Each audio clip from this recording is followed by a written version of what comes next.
Okay, so coming back to the course outline. तो ये basically course का पढ़ाने का आपको एक मकसद है कि आपको पाकिस्तान की तारीख पढ़ाई जाए, स्टार्ट में पाकिस्तान बना कैसे, और पाकिस्तान की 1947 से आज तक आपको एक ओवरव्यू दिया जाए ताकि आप पाकिस्तान की तारीख से जो है वो अवेयर हो जाए। अच्छा, कोर्स कंटेंट्स में हम क्या है, उसके दो हिस्सों मैंने बनाए हुए हैं। एक हिस्सा है प्री पार्टीशन, जिसको हम कहते हैं पाकिस्तान मूवमेंट, और दूसरा है पोस्ट पार्टीशन, जिसको हम कहते हैं हिस्ट्री ऑफ पाकिस्तान। तो वीक वन में है course introduction in India from 712 to 1800 AD, an overview. And then week two is India Company rule and the wall of independence. 87, the British colonial rule. And week three is Muslim revivalist movement. And then the legal movement such as Ahmad Khan, Two Nation Theory, or Two Hindi Controversy, Indian National Congress, and All India Muslim League. Then comes the constitutional reforms of 1909, Lucknow Pact, reforms of 1919, World War One, and the Khilafat movement. And then the Simon Commission, Nehru Report, Jinnah's 14 points, Khutbah Allahabad, Indian Act of 1935, elections 1936, 37, and Congress ministries. And then week 7 is Pakistan movement from 1940 to 47. Then आपका mid term exam होगा, और mid term के exam के बाद आपका अगला stage शुरू हो जाएगा पोस्ट पार्टीशन, जो कि हिस्ट्री ऑफ पाकिस्तान है। Early difficulties of Muslims in the establishment of Pakistan, ideology of Pakistan, early political and constitutional developments. ठीक है, अगला जो वीक है वो अयूब regime है 1958-69, then Yahya regime 1969-71, and then the dismemberment of Pakistan. And then on week 11, Zulfikar Ali Bhutto and his reforms. Then week 12, Ziaul Haq and his Islamization policy. Week 13 is democratic interlude. Week 14 is Musharraf and the war on terror. And then foreign policy of Pakistan and economy and society of Pakistan. तो ये मैंने basically कोशिश की है, I've tried to cover सारा पाकिस्तान की जितने भी एस्पेक्ट्स हैं, whether that's economy, that's politics, वो पूरा का पूरा इसमें इंक्लूड हो जाए आपके लिए, ताकि आप पाकिस्तान की तारीख को और पाकिस्तान को अच्छी तरह से समझ सकें। इवेल्युएशन में मिड टर्म में 25 मार्क्स हैं, इसमें 2 क्विज होंगे, 10 प्लस टेस्ट 10, और एक आर्टिकल रिव्यू होगा 5 मार्क्स का, एंड देन टर्मिनल एग्जाम होगा आपका 50 मार्क्स का। और ये कुछ बुक्स हैं सजेस्टेड जो मैंने पूरी की पूरी एक लिस्ट बनाई है, ये आउटलाइन में आपके साथ व्हाट्सएप ग्रुप में शेयर भी कर दूंगा। और मेरे पास एक पूरा फोल्डर पड़ा हुआ जिसमें पाकिस्तान के बारे में काफ़ी बुक्स हैं, तो आगे आने वाले दिनों में आपके साथ ये बुक्स भी शेयर कर दूंगा। तो this was all about outline. ये बेसिकली ज़रूरी इसलिए था ताकि क्लास के स्टार्ट से जो है वो हमने इसको डिस्कस नहीं किया था। किसी को कोई क्वेश्चन हो तो बताएं, then we will move on.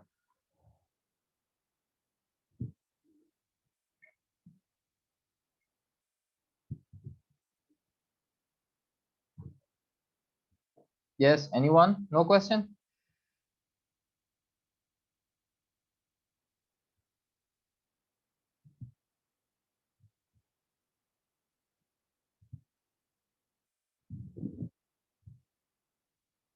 Hello, मेरी आवाज़ आ रही है आप लोगों को?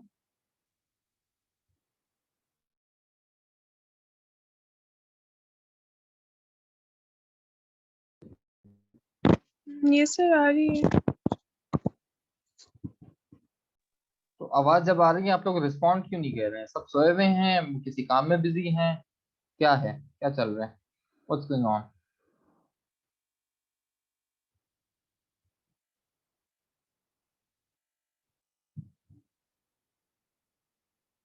सो मूविंग अहेड, मैंने आप लोगों को कहा था कि जो ईस्ट इंडिया कंपनी है वो वाला लेक्चर देख लें। देख लिया आप लोगों ने?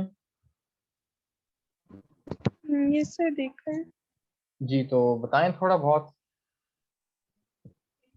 सर इसमें वैसे क्वेश्चन था मेरा, अब वो बाद में बता दूं या पहले? पहले थोड़ा सा लेक्चर के बारे में बताएं, उसके बाद then you may ask the question. अच्छा सर, इसमें ये था कि ईस्ट इंडिया कंपनी 1600 में इस्टेब्लिश हुई थी लंदन में, और फिर उसके बाद ये कोई भी पॉलिटिकल या मिलिट्री कंपनी नहीं थी, और ये सिर्फ एक ट्रेड कंपनी थी।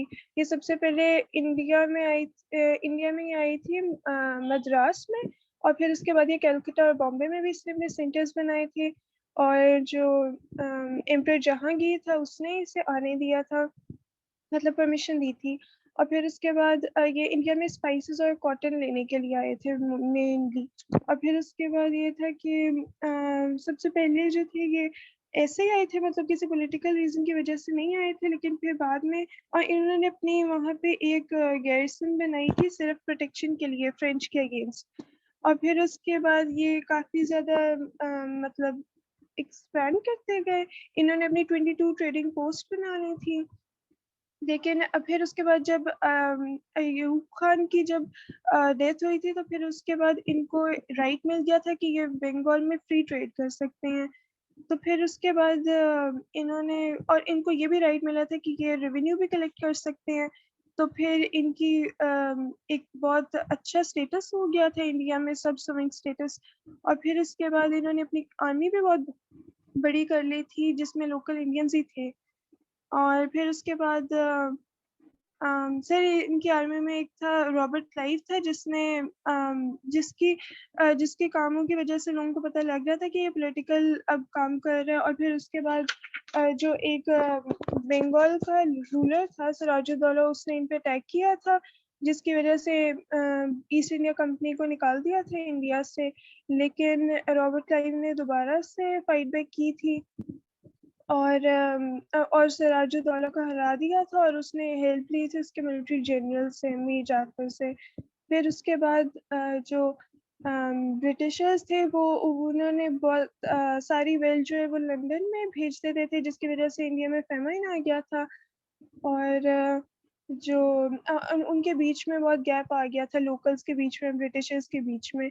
जिस और उन्होंने बहुत जो बुरी चीज़ें हैं वो भी इंडियंस के लिए जो बुरी चीज़ें थी वो इंट्रोड्यूस करा रहे थे। जैसे कि उन्होंने इसे कार्टेज का यूज़ किया था। और फिर क्रिश्चियन मिशनरीज आई थी, सॉरी। और सिविल सर्विसेज उन्होंने इंट्रोड्यूस कराई थी, एजुकेशनल पॉलिसीज इंट्रोड्यूस कराई थी अपनी। और फिर उसके बाद मंगल पांडे एक बंदा था जिसने सबसे पहले उनके खिलाफ जंग की थी, लेकिन वो हार गया था। लेकिन फिर उसके बाद ये एक अलार्मिंग सिचुएशन थी बाकियों के लिए। और फिर बाकी सबने भी फाइट की थी, वो पीपल्स वॉर थी। और सारे ब्रिटिशर्स की फैमिलीज को भी टारगेट किया था। और फिर तब ब्रिटिशर्स चले गए थे, जो ईस्ट इंडिया कंपनी थी वो चली गई थी। लेकिन फिर ब्रिटिश ने दोबारा से फाइट की थी और इंडिया पे पूरा कंट्रोल ले लिया था। ठीक है, ओके, गुड, सिर्फ thank you Komal for such a wonderful overview. जी, आप ये सवाल पूछें। सर मैंने पूछना था कि जब ईस्ट इंडिया कंपनी ने लड़ाई की थी, जब रॉबर्ट क्लाइव ने, तो उसकी आर्मी में तो लोकल इंडियंस ही थे ना, तो उन इंडियंस ने इंडियंस के खिलाफ लड़ाई की थी। हाँ, ऐसा ही है। रॉबर्ट क्लाइव के की जो आर्मी थी, उस आर्मी में मेजॉरिटी जो थे वो इंडियंस थे और कुछ ही ब्रिटिशर्स थे। Britishers were the top class officers, while the Indians were just of the lower tier ना। तो वो जो जंग हुई वो, मतलब ये आपको पहले आप देखें, आप की अंडरस्टैंडिंग है पाकिस्तान के बारे में, इंडिया के बारे में। तो फॉर एग्जाम्पल आप पाकिस्तान की बात करते हैं ना, तो अगर कोई बलूचिस्तान के अंदर रहता है, कोई गिलगित के अंदर रहता है, तो वो भी पाकिस्तानी आप उसे कंसिडर करती हैं, और आप ये एक्सपेक्ट कर रही होती हैं कि वो जो गिलगित में रहने वाला है, या जो बलूचिस्तान में या जो केपी में रहने वाला है, वो पंजाब के खिलाफ नहीं लड़ेगा। क्यों? क्योंकि ये एक ही मुल्क है, हम एक ही मुल्क के वासी हैं। इसको हम कहते हैं नेशनलिज्म, यानी एक मुल्क के अंदर जो लोग रहते हैं उसको हम टेरिटोरियल नेशनलिज्म कहते हैं। तो जिस वक्त अंग्रेज आए हिंदुस्तान में, उस वक्त ये कॉन्सेप्ट एग्जिस्ट नहीं करता था। उस वक्त छोटे छोटे रियासतें होती थी, छोटी छोटी प्रिंसिपैलिटीज होती थी। तो उन प्रिंसिपैलिटीज का जो था वो आपस में एक दूसरे के साथ झगड़ा हर वक्त रहता था। और उन प्रिंसिपैलिटीज का जो आपस में हर वक्त झगड़ा रहता था, वो कोई टेरिटोरियल नेशनलिज्म के बेस के ऊपर नहीं थी। और वो जो था वो these fights continue for long period of time. तो रॉबर्ट क्लाइव के आर्मी में जो इंडियंस थे, वो बंगाल के लोगों के खिलाफ लड़े। और दैट्स व्हाई जो है वो हमें अजीब लगता है, but it was like that. ठीक है सर, थैंक यू। जी, एनीवन एल्स?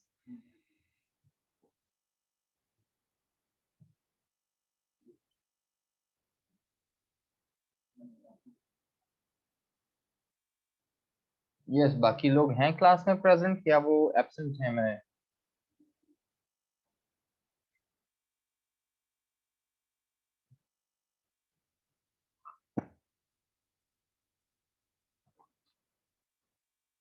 ओके, अगर कोई सवाल नहीं है आप लोगों का तो we will meet next week, और उसके लिए नेक्स्ट लेक्चर जो है वो आप तैयार करें।